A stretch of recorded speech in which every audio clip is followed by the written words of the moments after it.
Hey everybody, welcome. Friday. Quick weekend review and some food for thought. What's going on? What's going on with these Democrats? Between Joe Biden telling his constituents or people who are following him that he's running for U.S. Senate, and if you like me, vote for me, and if you don't like me, vote for the other guy. He's the only politician that tells people to vote for the other guy. You got it, Joe. No problem. You got Bernie Sanders. He's talking the same old nonsense in Cuba and stuff. The people that I argue with once in a blue moon now on Facebook and whatever, still bringing up, when I ask him, give me a socialist country, because, why do you always bring up Venezuela? Why do you bring up Cuba? Cuba's communist. Same thing. Well, what about Sweden? Sweden's not socialist. What about Denmark? Denmark's not socialist. Norway? Nope. None of the Scandinavian countries are socialist countries. They tell you that.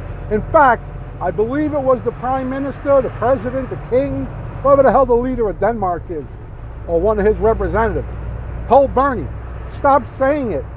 Stop giving us the slur of socialism, of socialist country. They called it a slur. They're not socialists. So stop using them as an example. You got Bernie, all the old videos coming back up, talking about how wonderful the trains are, and Cuba got, what did Fidel do? He put a literacy program. Listen, 1959, before the revolution, Cuba's literacy rate was 80%.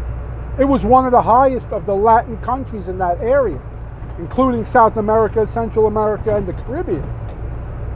So yeah, he brought theirs up from 80 to whatever, because they needed to read the eviction notices when their jobs, when their businesses, when their homes were taken from them. They had to be able to read the notice that said, get the fuck out.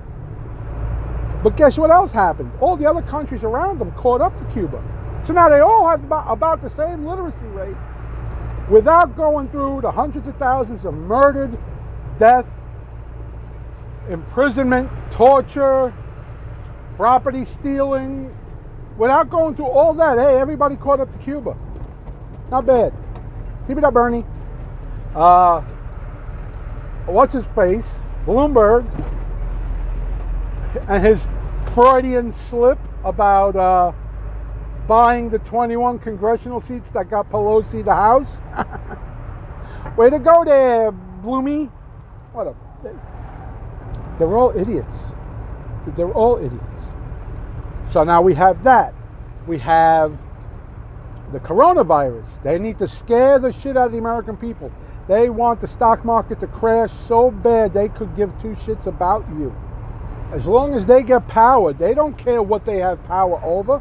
They don't care if it's over destroyed America. These people hate you. You don't believe me?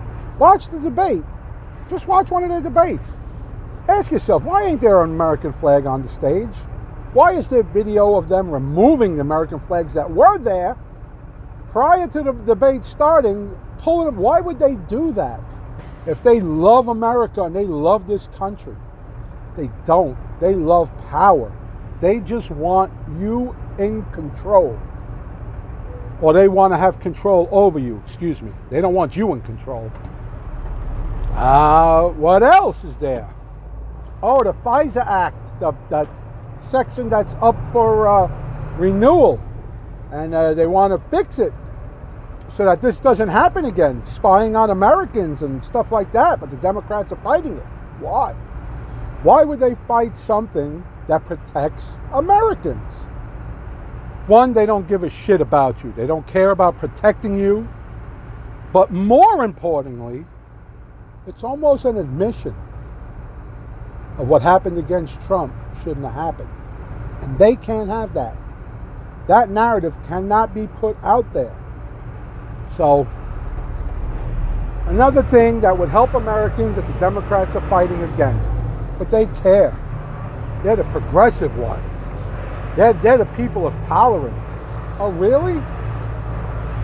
Let's have a little play a little game for you liberals out there.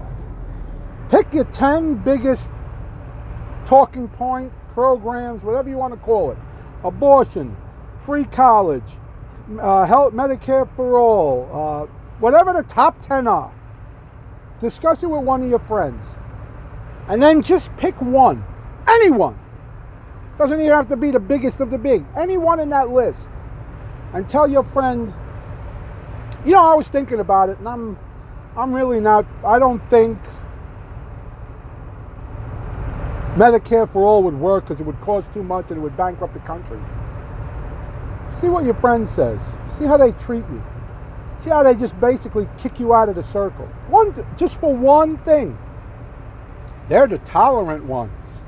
You don't believe me? Ask a black person who admits to being conservative what they say to him. You're not black anymore. Turn in your black card. You're an Uncle Tom. You got that gay billionaire. I don't remember his name.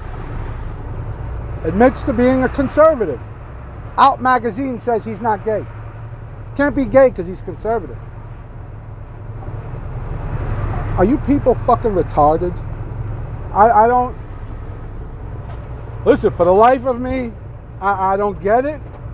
I don't know how you can see this and not see it, but hey, to each his own. But when your friends turn on you because you just pick one thing that's not in there, they're very tolerant. These people are very tolerant. If you're in lockstep with them on every issue, the moment you're off by one, tolerance out the window, and the hell with you. But we're the bad people. Conservatives, the libertarians, the constitutionalists. We're the horrible persons. We're the racists. We're the xenophobes. We're the phobophobic, fistophobic-isms. That's us. Oh well. Can't wait to see what next week proves or shows or something. Next week's got to be good. It's entertaining. But you know what I'd say to all the Democrats? Tick-tock, tick-tock. The bell is tolling for thee. Bye.